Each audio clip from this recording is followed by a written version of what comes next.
तसेच दिव्या ज्योती या पिकावर पीक पाहणी कार्यक्रम आयोजित केलेला आहे। तरी पण दामोदरजी हरिंगखेडे यांना मी आग्रहाची विनंती करतो की आपल्या या कार्यक्रमाला बाकीचे शेतकरी सुद्धा उपस्थित झालेले आहेत, तरी पण त्यांनी या दिव्या ज्योती विषयी बाकीच्या शेतकऱ्यांना थोडक्यात माहिती देण्याची विनंती करावी। दामोदरजी हरिंगखेडे। माझे नाव पूर्ण दामोदर मोतीरामजी हरिंगखेडे, मी मुक्काम गोवारीटला, तहसील गोरेगाव, जिल्हा गोंदियाचे रहिवासी आहोत। दिव्या ज्योती हे धान 140 ते 45 दिवसाचं आहे आणि धान खूप चांगला वाटला मला। याची व्हेरायटी चांगली आहे, विकण्याकरिता बी रेटानं चांगला जातो, खाण्याकरिता बी चांगला आहे। माझी बाकीच्या शेतकऱ्यांना हेच अपेक्षा आहे की त्यांनी सुद्धा समोर या धानाचा लावण करून शरी याचा यूज करावा, अशीच मी आपल्या शेतकरी बांधवांना आग्रहाची विनंती करतो। धन्यवाद दामोदरजी हरिंगखेडे, तुम्ही इथं आलेल्या शेतकऱ्यांना चांगल्या प्रमाणे माहिती दिली।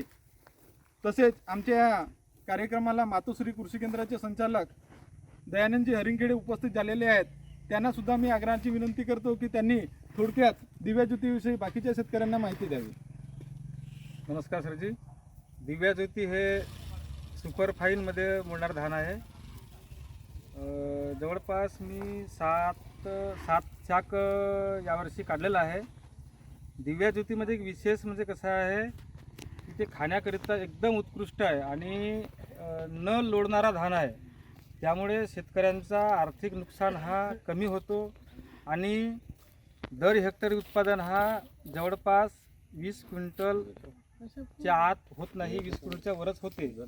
आणि याला मॅबाचा अटॅक आला तरी परंतु औषधोपचाराने हा बरा होत जातो, त्यामुळे शेतकऱ्यांना हा वाण लावण्याकरिता अतिशय चांगला आहे। विशेष म्हणजे खाण्याकरिता एकदम मऊ आणि सुटसुटीत भात होतो। अजून दिव्या ज्योती व्यतिरिक्त या कंपनीचा जो आशा ज्योती धान आहे तो रब्बीकरिता अतिशय उत्कृष्ट आहे। म्हणून शेतकरी बांधवांना माझी अशी रिक्वेस्ट राहील, मोठ्यामध्ये कोहिनूर आणि बारीकमध्ये रब्बीकरिता आशा ज्योती हा वाण लावण्यास काही हरकत नाही। धन्यवाद। धन्यवाद हरिंगखेडे साहेब, तुम्ही दिव्या ज्योतीबद्दल तसेच येणाऱ्या रब्बी हंगामासाठी जे धानाचे आशा ज्योती तसेच कोहिनूर ठोकळ धान, आशा ज्योती बारीक धान याविषयी बाकीच्या शेतकऱ्यांना खूप चांगलं मोलाचे मार्गदर्शन केल्या याबद्दल मी विजय रांगडले जिओलॉजिस्ट कंपनीतर्फे इथं आलेल्या सर्व शेतकऱ्यांचे खूप खूप आभार मानतो। धन्यवाद। नमस्कार।